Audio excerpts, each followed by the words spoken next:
Good morning to all of you. So, today we'll revise our chapter number 5, the fundamental unit of life, that are cells. So, yesterday we discussed about cell wall.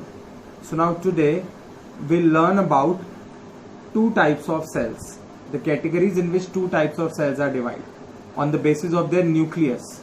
Okay, the first one is prokaryotic cell and the second one is eukaryotic cells.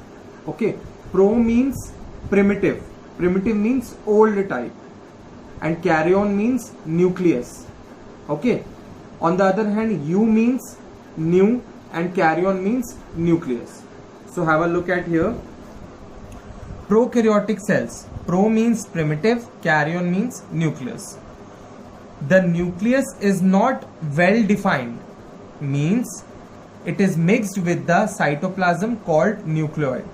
In case of a prokaryotic cell, there is not a well-defined nucleus. The nuclear material is mixed with the cytoplasm and this is called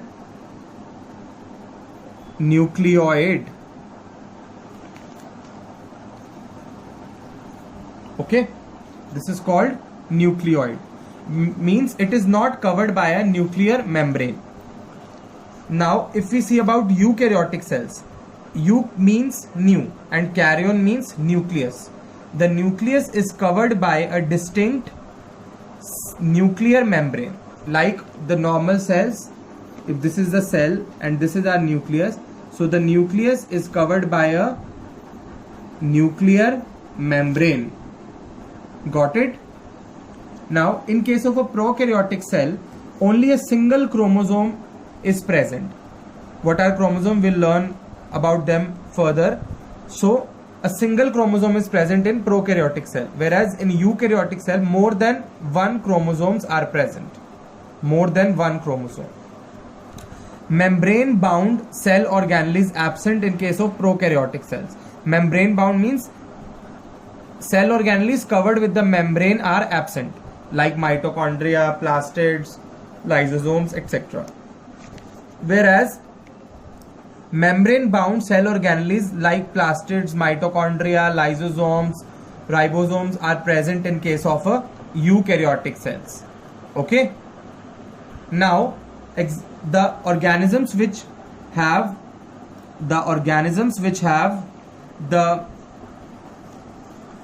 prokaryotic cell are called prokaryotes, and the organisms which have eukaryotic cells are called eukaryotes. Examples of prokaryotes are primitive bacteria, and an example of eukaryotes are plant cells, animal cells, amoeba, etc. Okay.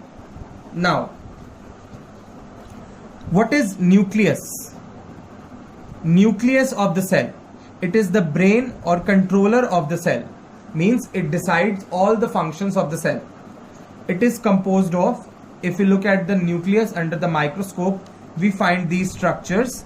The first one is a double membrane or covering called nuclear membrane, the covering of the nucleus.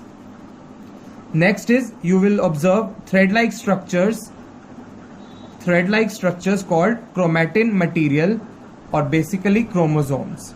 And in the center you will observe a round body, dark colored round body, which is nucleolus. Okay. When we make onion peel slides or slides of plant or animal cells, we use different stains. Stains means these are dyes which color the cells.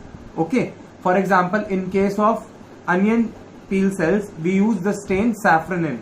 It provides pink color to the cells. And in case of human cheek cells, which are animal cells, we apply methylene blue. It is a stain which gives blue color. And it becomes easy to study the cells under the microscope with the help of stains. Stains are basically dyes, colored dyes. Okay. Now, have a look at here.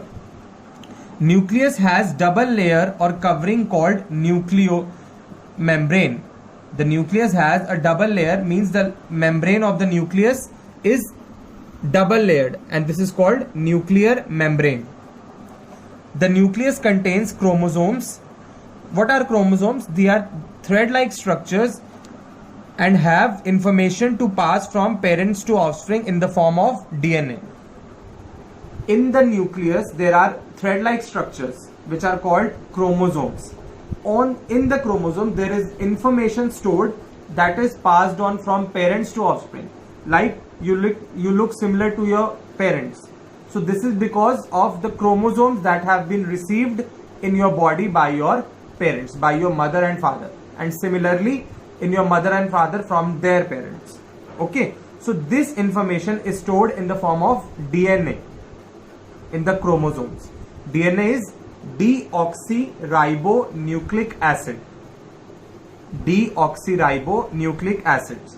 Okay, so on the DNA, the functional forms of DNA, the functional unit of DNA are called genes.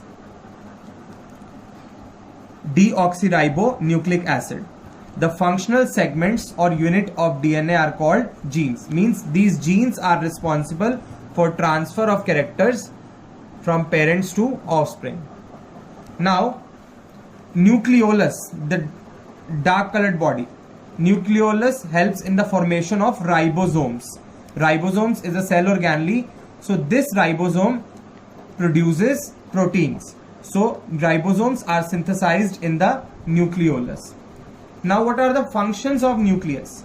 As we know, it is the brain of the cell, so it controls all the activities of the cell. Means all the activities are under the control of nucleus. It is involved in the cell division or reproduction. When the cell divides, the nucleus decides when the cell divides, when the cell will form new cells. Means first the nucleus divides, then the cytoplasm divides. Okay, so nucleus takes the decision of cell division or reproduction.